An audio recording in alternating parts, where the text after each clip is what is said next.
Assalamualaikum warahmatullahi wabarakatuh.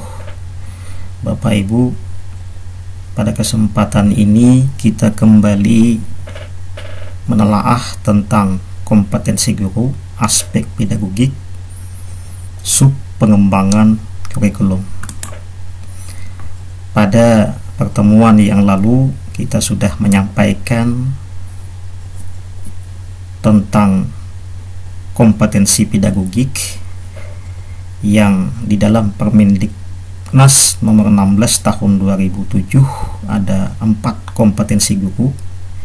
Salah satunya adalah kompetensi pedagogik, dan untuk kompetensi pedagogik ini ada 10 kompetensi inti. Yang pertama adalah menguasai karakteristik peserta didik dari aspek fisik, moral, sosial, kultural, emosional, dan intelektual. Dan ini sudah kita sampaikan. Kemudian yang kedua tentang teori pembelajaran, teori belajar dan prinsip-prinsip pembelajaran, yang juga sudah kita bahas meskipun hanya secara umum atau garis besarnya saja. Kemudian yang ketiga mengembangkan kurikulum atau pengembangan kurikulum, dan ini yang akan kita pelajari bersama pada kesempatan kali ini. Bapak Ibu sekalian, pengembangan kurikulum ini bagian yang harus kita laksanakan di sekolah atau madrasah, karena memang kurikulum yang kita pelajari, kurikulum yang kita terima dari pemerintah, dari pusat, memang harus dikembangkan lebih lanjut, karena pada dasarnya kurikulum yang disampaikan oleh pusat itu hanya bersifat standar, dan kita perlu mengembangkan lebih jauh dalam bentuk lebih operasional. Ada beberapa prinsip perbaikan kurikulum yang harus kita pegang apabila kita ingin memperbaiki kurikulum. Yang pertama adalah prinsip keselarasan. Kurikulum yang kita perbaiki, maka kita harus mampu menselaraskan antara KI, KD, silabus, buku teks, panduan pembelajaran, dan penilaian itu sendiri. Sehingga nanti kalau kita mengembangkan kurikulum, tapi yang kita sesuaikan atau kita kembangkan hanya silabus, tetapi tidak melihat kepada KI, KD, maka tentu tidak memenuhi prinsip keselarasan. Yang kedua adalah mudah dipelajari. Artinya kurikulum yang kita perbaiki, maka kurikulum yang kita perbaiki itu isinya, kompetensinya, materinya itu harus sesuai dengan tingkat perkembangan psikologis dan pedagogis anak. Jadi mudah di sini, mudah dalam artian sesuai dengan tingkat perkembangan psikologis dan pedagogis anak. Kemudian juga prinsip yang perlu diperhatikan adalah mudah dibelajarkan. Jadi bagi guru adalah mudah kompetensi dan materi KD yang disampaikannya. Jadi kalau guru kita mengalami kesulitan dengan perubahan yang ada, tentu itu tidak dikehendaki. Yang keempat, terukur. Jadi indikator KD itu harus mudah dirumuskan dan layak dilaksanakan. Jadi pengembangan kurikulum, misalnya kita mengembangkan dalam bentuk membuat indikator KD, indikator pencapaian kompetensi dasar, maka indikator yang kita bikin itu harus mudah dirumuskan dan memang layak dilaksanakan. Dan yang prinsip kelima adalah bermakna untuk dipelajari. Artinya kompetensi dan materi itu memang bermanfaat bagi peserta didik kita sebagai bekalnya di dalam kehidupan. Nah, peran kurikulum itu ada beberapa macam. Yang pertama berperan sebagai konservatif, yaitu melestarikan budaya sebagai warisan masa lalu. Kemudian peran kreatif, jadi kurikulum itu harus mengandung hal baru sehingga membantu anak mengembangkan potensinya dan bisa aktif nantinya di dalam kehidupan sosial. Kemudian kurikulum juga harus punya peran kritis dan evaluatif. Artinya kurikulum itu mampu menyeleksi nilai dan budaya yang perlu dipertahankan dan harusnya dimiliki oleh peserta didik. Nah, fungsi kurikulum, jadi kurikulum itu punya fungsi yang pertama adalah fungsi umum pendidikan. Jadi kurikulum itu mempersiapkan peserta didik agar menjadi anggota masyarakat yang punya tanggung jawab dan menjadi anggota masyarakat yang baik. Kemudian kurikulum juga berfungsi sebagai suplementasi, artinya memberikan pelayanan kepada setiap siswa. Dia harus berfungsi eksplorasi, menemukan, mengembangkan minat dan bakat masing-masing siswa. Kemudian kurikulum juga harus berfungsi fungsi keahlian, artinya mengembangkan kemampuan anak sesuai dengan keahliannya. Kemudian bagi guru, kurikulum itu sebagai preventif, menghindarkan guru dari hal-hal yang tidak sesuai. Kemudian juga fungsi korektif, membetulkan pembelajaran yang menyimpang.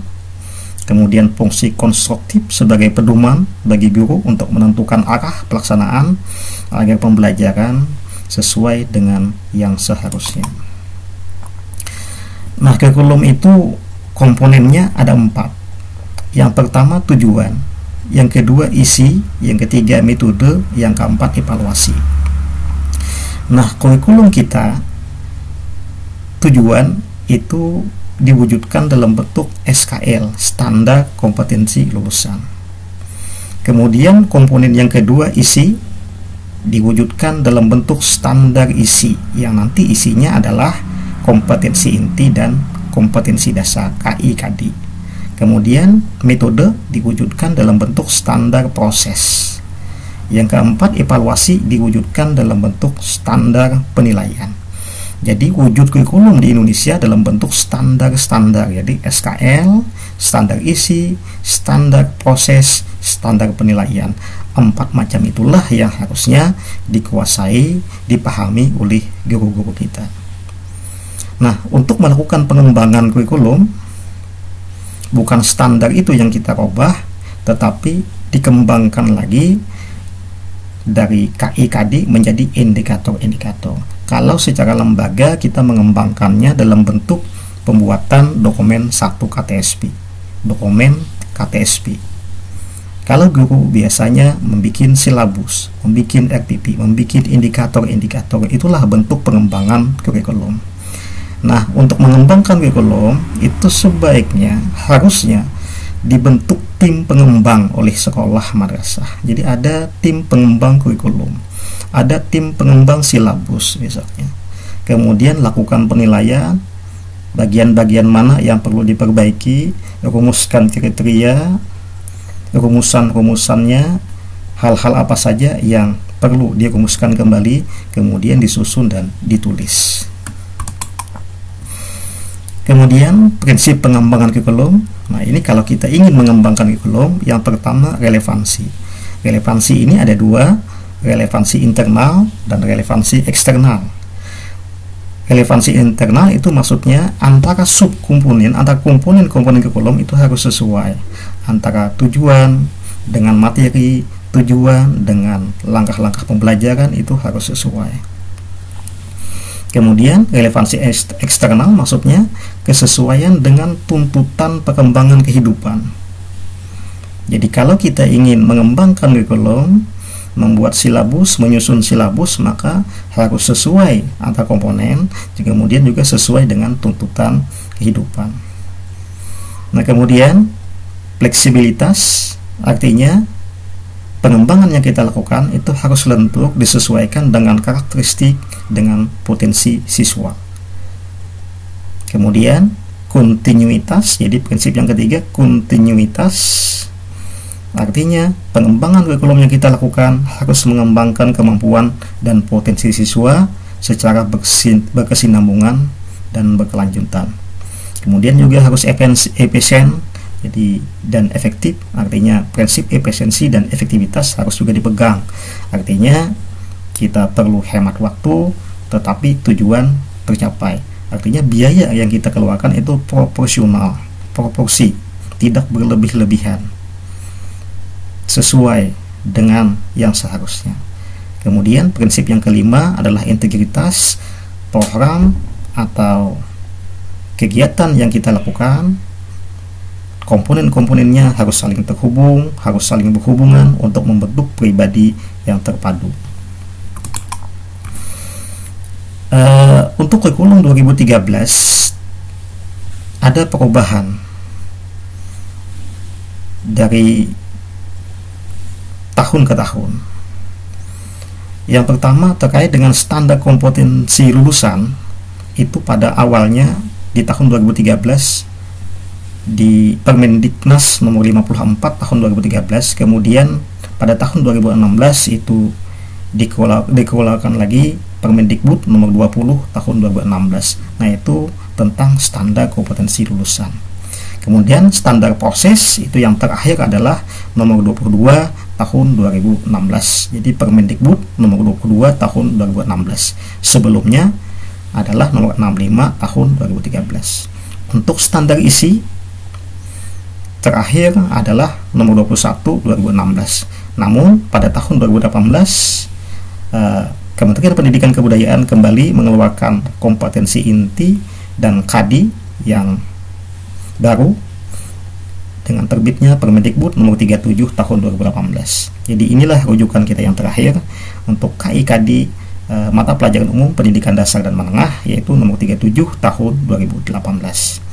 Kemudian untuk standar penilaian yang terakhir adalah nomor 23 tahun 2016. Kemudian pada tahun 2018 diterbitkan oleh Kementerian Pendidikan Kebudayaan tentang penilaian hasil belajar, yaitu nomor 4 tahun 2018. Itu adalah rujukan terakhir bagi kita di dalam melakukan penilaian. Nah, standar kompetensi lulusan yang merupakan bagian dari komponen kurikulum. Jadi komponen kurikulum yang pertama tadi adalah tujuan. Nah, di sini standar kompetensi lulusan itu adalah kriteria tentang kualifikasi kemampuan lulusan yang mencakup sikap, pengetahuan, dan keterampilan. Jadi yang namanya SKL itu adalah kriteria tentang kualifikasi kemampuan lulusan yang meliputi sikap, pengetahuan, dan keterampilan. Jadi SKL ini nanti yang menjadi acuan utama di dalam pengembangan standar isi, standar proses, standar penilaian pendidikan, dan standar lainnya, yaitu standar pendidik, standar sarana, standar pengelolaan, dan standar pembiayaan. Jadi acuan utamanya adalah SKL.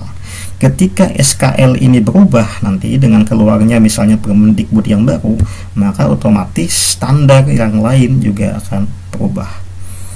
Kenapa? Karena SKL adalah acuan utama pengembangan standar lainnya. Jadi SKL adalah kriteria tentang kualifikasi kemampuan lulusan yang mencakup sikap, pengetahuan, dan keterampilan. Nah, SKL ini antar tingkatan itu ada gradasinya, ada perbedaan. Nah, itu nanti menyesuaikan dengan perkembangan psikologis anak, lingkup dan kedalaman materi, kesinambungan, dan fungsi satuan pendidikan. Kemudian tadi SKL mencakup 3 macam. Yang pertama sikap. Nah, sikap itu terkait dengan beriman dan bertakwa kepada Tuhan Yang Maha Esa, berkarakter jujur dan peduli, bertanggung jawab, pembelajar sejati sepanjang hayat, dan sehat jasmani dan rohani. Nah, antara SDMI dengan SMP Sanawiyah dan Aliyah SMA itu berbeda. Untuk SDMI SKL sikap ini hanya lingkupnya bangsa dan negara, tapi kalau SMP Sanawiyah sudah regional, kawasan regional, kalau SMA Madrasah Aliyah sudah kawasan internasional. Nah, itu perbedaan gradasinya. Nah, kemudian untuk SKL pengetahuan, diharapkan peserta didik atau siswa kita memiliki pengetahuan yang sifatnya faktual, konseptual, prosedural, metakognitif. Nah, ini nanti dibedakan lagi untuk SDMI itu terkait kawasannya hanya bangsa dan negara, tetapi SMP MTS sudah kawasan regional, dan untuk SMA Aliyah sudah skupnya, ruang lingkupnya internasional. Nah, jadi harus kita pahami faktual itu apa, konseptual apa, prosedural apa, metakognitif apa. Itulah yang harus dikuasai oleh anak kita. Jadi kalau terkait dengan fakta-fakta dasar, teknis dan spesifik, itu namanya faktual. Kalau sudah terkait dengan terminologi, istilah, klasifikasi, kategori, prinsip, generalisasi, model, struktur, nah itu namanya konseptual. Kalau terkait dengan cara melakukan sesuatu atau kegiatan, namanya prosedural, pengetahuan yang sifatnya prosedural. Tapi kalau terkait dengan kekuatan dan kelemahan diri sendiri dan bagaimana menggunakannya, itu metakognitif. Nah, kemudian untuk SKL keterampilan, jadi setiap anak peserta didik itu diharapkan memiliki keterampilan berpikir dan bertindak kreatif, produktif, kritis, mandiri, kolaboratif, dan komunikatif. Nah, inilah juga bagian dari kompetensi abad 21. Nah, untuk SDMI terampil sesuai tugas yang diberikan. Untuk SMP MTS itu plusnya sumber lain secara mandiri. Jadi anak peserta didik harus mampu atau memiliki keterampilan berdasarkan sumber lain secara mandiri. Dia bisa mencari sumber lainnya. Kemudian untuk anak SMA, aliyah, itu dia sudah mampu mengembangkan dari yang dipelajarinya. Jadi tidak hanya tugas yang diberikan, tetapi dia mampu mengembangkan lagi dari apa yang diberikan. Nah, kemudian dari SKL itu nanti turun kepada kompetensi inti. Nah, kompetensi inti itu adalah tingkat kemampuan untuk mencapai SKL yang harus dimiliki oleh seorang peserta didik pada setiap tingkat kelas atau program, yang itu nanti menjadi landasan pengembangan KADI. Jadi posisi KI ini adalah turunan dari KI dan landasan dari pengembangan KADI. Nah, KI ini fungsinya sebagai pengorganisasi KADI, kompetensi dasar. Jadi kompetensi inti itu sebagai pengorganisasi, pengikat dari KADI. Makanya nanti KI 1, KADI-nya nanti 1.1, 1.2. KI 2, KADI-nya 2.1, 2.2, dan seterusnya. KADI 3, pengetahuan 3.1, 3.2, 3.3, dan seterusnya. Jadi pengorganisasian KADI itu namanya KI. Jadi diikat oleh KI. Nah, KI 1 dan KI 2, sikap spiritual dan sikap sosial, itu dicapai melalui pembelajaran tidak langsung, indirect teaching, yaitu keteladanan, pembiasaan, dan budaya sekolah. Jadi kalau sikap spiritual, sikap sosial, itu pembelajarannya tidak langsung, jadi melalui keteladanan, melalui pembiasaan, melalui budaya sekolah. Nah, tentu ini memperhatikan karakteristik mata pelajaran dan kebutuhan serta kondisi peserta didik. Nah, pengembangan kompetensi sikap ini, sosial dan spiritual ini, dilakukan sepanjang proses pembelajaran berlangsung dan digunakan sebagai pertimbangan guru dalam mengembangkan karakter peserta didik lebih lanjut. Oleh karena itu, biasanya untuk mata pelajaran matematika, IPA, EPS itu tidak secara langsung mencantumkan KADI 1.1 misalnya, tapi biasanya langsung 3.1, 4.1. Jadi tidak ada KADI 1.1, 1.2 karena pembelajaran tidak langsung. Tetapi di dalam atau sepanjang pembelajaran itu harus dikembangkan kompetensi sikap sosial dan sikap spiritual. Nah, untuk KI 3 dan KI 4, sikap kompetensi pengetahuan dan keterampilan itu dikembangkan secara bersamaan dalam suatu proses pembelajaran dan menjadi wahana untuk mengembangkan KADI pada KI 1 dan KI 2. Nah, jadi artinya ketika kita membelajarkan atau terjadi proses pembelajaran KI 1 dan KI 2, KI 3 dan KI 4, pengetahuan keterampilan, maka sikap itu harus diikutkan di dalam pembelajaran. Artinya dikembangkan KADI KI 1 dan KI 2. Nah, kemudian biasanya di dalam penyusunan program semester tahunan itu berurutan. Kalau KI 3.1 maka diteruskan dengan 4.1 karena kemampuan pengetahuan dan keterampilan dalam KADI yang sama 3.1 itu biasanya sama. Taruhlah misalnya tentang pengetahuan listrik, maka KADI 4-nya keterampilannya juga bagaimana dia menerapkan memasangkan listrik itu. Jadi harus berbarengan KI 3.1 dengan 4.1, 3.2 dengan 4.2. Kalau KADI 3.3 harus dengan 4.3.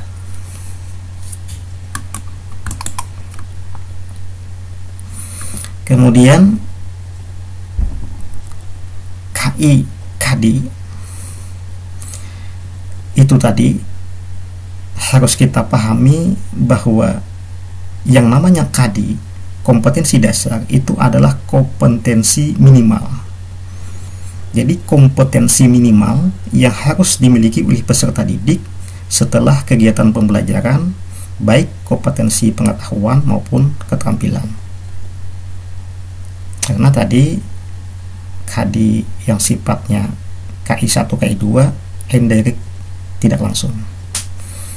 Nah, jadi KADI itu sebenarnya kompetensi minimal. Kalau peserta didik ternyata dalam satu kurun waktu, masa waktu, mampu menyelesaikan dengan cepat, maka boleh ditambah kompetensi lainnya. Jadi KADI itu adalah kompetensi minimal yang harus dimiliki peserta didik setelah kegiatan pembelajaran. Nah, isinya apa? Isinya kemampuan dan muatan pembelajaran yang mengacu pada kompetensi inti. Jadi isi KADI itu adalah kemampuan dan muatan pembelajaran yang acuannya adalah KI atau kompetensi inti. Nah, KADI itu dikembangkan dengan memperhatikan karakteristik kemampuan peserta didik dan kekhasan masing-masing mata pelajaran. Nah, tetapi KADI ini bukan disusun oleh guru. Jadi guru tidak berhak merubah-rubah KADI yang sudah dibuat atau disusun di dalam Permendikbud atau di dalam keputusan Menteri Agama kalau terkait mata pelajaran agama. Jadi KADI bukan dirubah, bukan disusun kembali, tetapi KADI bisa dikembangkan lagi dalam bentuk indikator pencapaian KADI (EPK). Nah, di mana kita mendapatkan KI KADI kurikulum 2013? Nah, untuk mata pelajaran umum bisa kita dilihat di Permendikbud nomor 37 tahun 2018. Di sana dicantumkan kompetensi inti dan kompetensi dasar terkait dengan mata pelajaran umum untuk tingkat dasar dan menengah. Jadi untuk pendidikan dasar dan menengah itu ada di Permendikbud nomor 37 tahun 2018. Nah, untuk mata pelajaran PAI dan bahasa Arab, pendidikan agama dan bahasa Arab, itu bisa kita lihat di dalam keputusan Menteri Agama nomor 183 tahun 2019. Itu KADI KI terbaru yang kita pakai sekarang.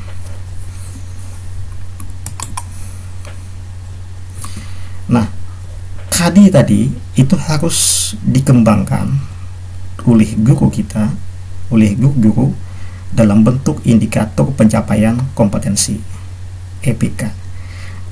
Nah, IPK atau indikator ini adalah penanda pencapaian KADI yang ditandai oleh perubahan perilaku yang dapat diukur, yang mencakup sikap, pengetahuan, dan keterampilan. Jadi indikator itu adalah penanda. Kalau indikator pencapaian KADI artinya penanda pencapaian KADI yang ditandai oleh perubahan perilaku yang dapat diukur. Jadi kata kuncinya adalah dapat diukur. bisa berbentuk sikap, pengetahuan, dan keterampilan. Nah, IPK ini dikembangkan sesuai dengan karakteristik siswa, mata pelajaran, satuan pendidikan, potensi daerah, dirumuskan dalam kata kerja operasional. Jadi harus IPK itu menggunakan kata kerja operasional yang terukur atau dapat diobservasi. Jadi kalau tidak bisa diukur, tidak bisa diobservasi, maka kita tidak memakai indikator itu. Jadi indikator itu cirinya adalah harus memuat kata kerja operasional, dan itu bisa diukur atau bisa diobservasi. Nah, jadi harusnya ketika guru sudah melihat atau mendapatkan kompetensi dasar, dia sudah membuat program tahunan, program semester, maka selanjutnya adalah membuat indikator pencapaian KADI. Jadi KADI yang ada itu dibikin indikatornya, sehingga dari sanalah nanti dikembangkan RPP, dari sanalah nanti dikembangkan metode, dari sanalah nanti dikembangkan langkah-langkah pembelajaran dan juga alat penilaian. Nah, jadi fungsi indikator itu yang pertama mengembangkan materi pembelajaran, yang kedua sebagai pedoman dalam mendesain kegiatan pembelajaran, metode apa yang digunakan, model apa yang dipakai, strategi apa yang kita lakukan. Nah, itu semua melihat dari indikator yang kita susun. Nah, kemudian pedoman dalam mengembangkan bahan ajar. Nah, jadi bahan ajar yang kita sampaikan itu harus sesuai dengan indikator itu tadi, dan indikator itu dari KADI. Jadi dari KADI kita susun indikatornya, maka dari indikator itulah kita menyusun atau mengembangkan bahan ajar, termasuk di dalam merancang, melaksanakan penilaian dari indikator. Sehingga kalau indikator sudah kita buat, maka ketika kita melakukan penilaian, membuat kisi-kisinya sebenarnya sudah ada, tinggal menyalin saja. Nah, kalau kita lihat di sini, maka jelas bahwa SKL itu adalah acuan utama.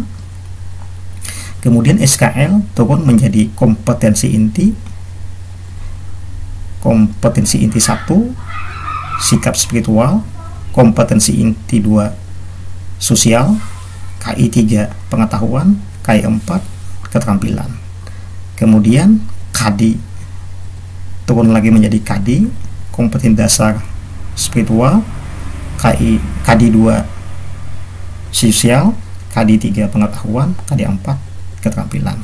Jadi kalau nanti ada KADI diawali dengan 4.1, 4.2, 4.3, berarti adalah KADI keterampilan.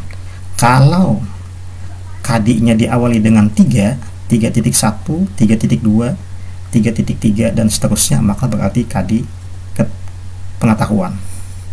Kalau diawali 2, 2.1, 2.2 adalah sikap sosial. Kalau diawali 1 berarti sikap spiritual.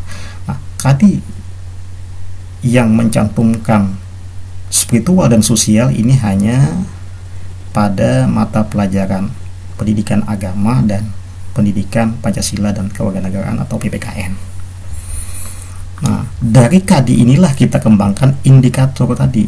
Jadi indikator ini harusnya dikembangkan sebelum kita menyusun RPP, sebelum kita menyusun kegiatan-kegiatan pembelajaran. Jadi dari IPK ini kita bisa kembangkan lagi materi pembelajaran, kita kembangkan kegiatan pembelajaran, dan kita pun dapat melakukan penilaian dengan berdasarkan IPK ini.